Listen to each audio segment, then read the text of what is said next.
Octopizo alikuwa tu nyuma ya Pauline Njoroge tu hapo. Anataka kuwa mbunge Kibra. Jalango anatoka hapo, si ndio? No, Jalango si wa Kibra. Jalango si wa Kibra. Jalango ni Lang'ata. Lang'ata kulikuwa na wale jamaa Kibra. Anaweza.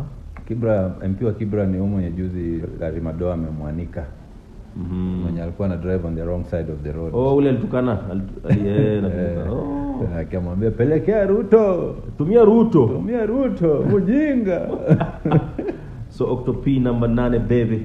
Anaingia number 8 anataka kutoa huyo mzae. Atamtoa. Kweli? Acha mtoe. Kweli? Sasa mtu anatukana watu kwa barabara. Hata Octopizo ametukana watu kwa track. Hajatukana. Octopizo ametukana Calligraph sana ndugu yangu. Hiyo ni msanii.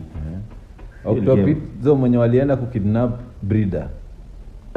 Huyo ndio mtu unataka kwe mbunge wako. Hiyo si mbunge wangu. Mimi niko na mbunge wangu. Mimi nasema sasa for example. So umesema acha Octopizo. Mimi niko na mkarabati Oscar Sudi. Sawa, sasa tunaongelea Octo. Na sisi tumetosheka na huyo. Octo mwenye anaenda kukidnap breeder asubuhi saa 9.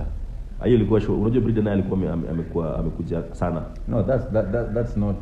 Two wrongs don't make a right, bro. Lakini pia breeder anaweza kuwa alijikidnap. Octo aliadmit. Octo aliadmit. Anasema tulipull up, tukagonga, tukamchukua.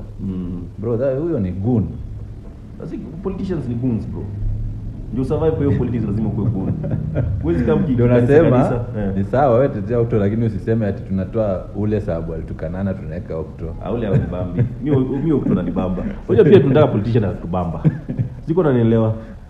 Mtu ako fiti, mtu anabonga fiti, mtu ako na swag, unaget? Siko tu tena ni politician na kazi hiyo aje. Hapana bro. Unaonaje Sifuna? Sifuna ni movement. Ni movement. He's a guy to watch.